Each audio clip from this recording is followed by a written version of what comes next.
Time to talk about the UEFA Champions League. Taiwo, where do we start from? Yeah, 2 games today. 2 games tonight.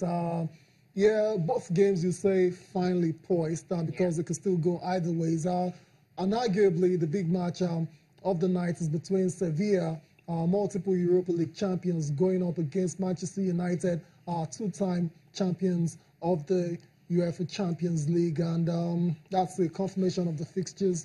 Roma and Shakhtar will also face off. Shakhtar leading 2-1 from the first leg, but we'll be focusing on the United and Sevilla game. Toby, yeah.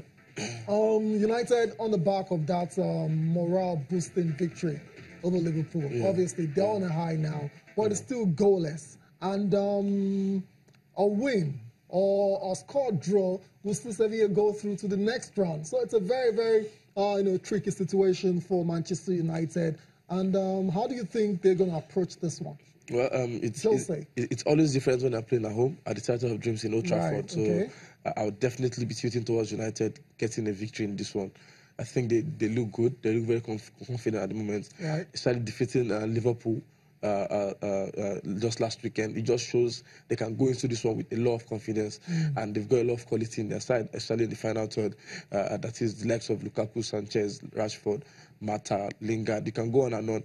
I don't see Sevilla causing them any troubles. I think Manchester United will do enough to get a victory in this one and go into the quarterfinals. Interesting. We're seeing Zlatan Ibrahimovic on the screen there. A couple of players back from the injury. Anthony Martial as well too. Do you, in terms of changes, I mean, do you expect Jose to go with a winning team against Liverpool, or bring in someone like perhaps Anthony Martial into this game, or even Zlatan perhaps, or Pogba wouldn't play at all against Liverpool? How do you think he's going to manage the player selection? I think if Pogba comes into that midfield, I think it will be better. But the other attacking players, I think I like the setup and the shape.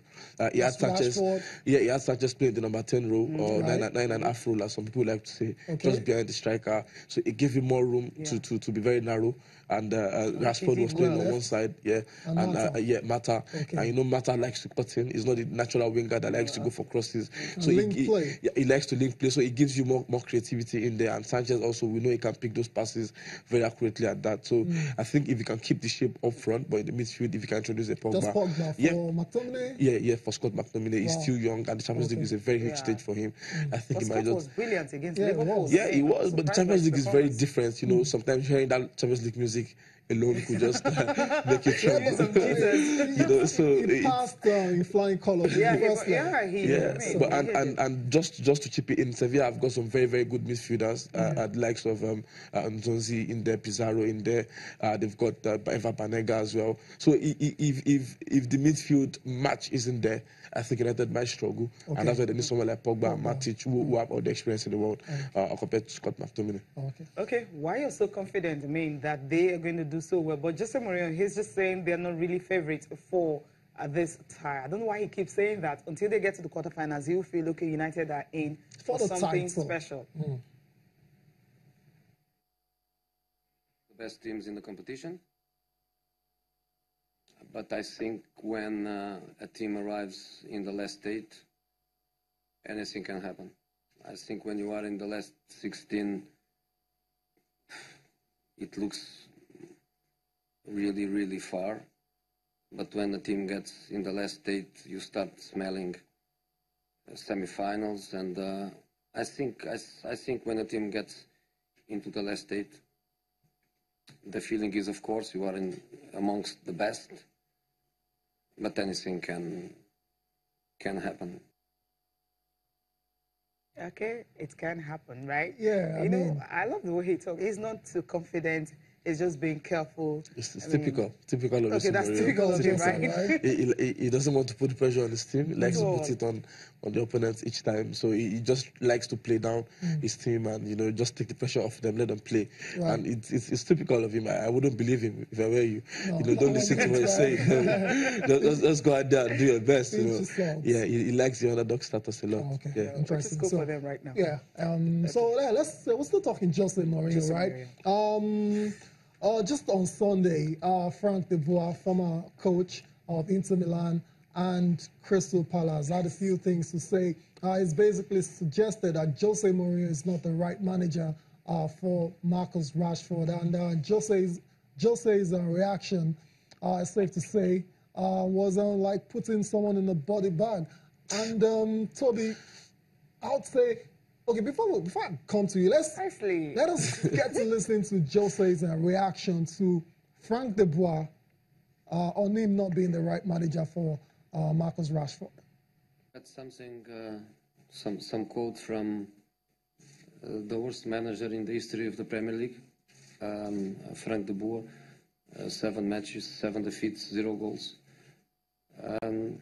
Where he was saying that it's not good for Marcus Rashford to have a coach like me, because the most important thing for me is to win. If he was coached by Frank, he would learn how to lose, because he lost every game. Wow. That's very, very, very scathing, you'd say there. Just to clarify, Frank de Boer was actually in charge of Crystal Palace for 4 games in the Premier League. 7. Lost all 4 games, right? Conceded 7 goals, didn't win nothing, none of those games. 7 games. It was in charge of 7 games. It wasn't in charge of 4 games. Was it 4? Yeah, it was in charge of 4 games. Okay. Yeah, it was in charge of 5 games overall. It was sacked in 77 days. Right. So Jose obviously getting hyperbolic with that situation. But the bottom line is, he's trying to say that Frank de Boer shouldn't even in his life, you know, try to talk to him that way. Again, why do managers even test Jose when they know if his reaction is usually over the top? Yeah, I would support Jose Mourinho anytime, any day for what he said, because as a manager that's not been too successful in Frank de Boer, you shouldn't be saying things like this to Jose Mourinho. This is a multiple Champions League winner, multiple league winner, and he has seen it all and has done it all. Frank de Boer, apart from his success at Ajax, I don't think he has done anything else in football. 88 days. In Inter he was sacked. At Crystal Palace, he couldn't even get them to play football. Yeah. So you don't have any right to be saying things like Rashford doesn't deserve to play under Mourinho, because Rashford is a fantastic player and he has done so well for himself under Mourinho. So I don't know where that statement is coming from. Strange, and right? I like the way Jose Mourinho has put him in his place, and that's the way it should be. You don't need to hide your words when people try to bring your success down. You shouldn't do that. Just talking on Rashford. I mean, Rashford has played 40 games for Manchester United this season. He's got 12 goals and has recorded 8 assists. Now, for a 20-year-old playing for one of the biggest clubs in the world, that's very decent. So why is he getting criticized? Even the kind of people he's competing for places with, like Antonio Martial, Alexis Sanchez, Zlatan Ibrahimovic, Romelu Lukaku, Juan Mata. These are people that on their own, they are starters.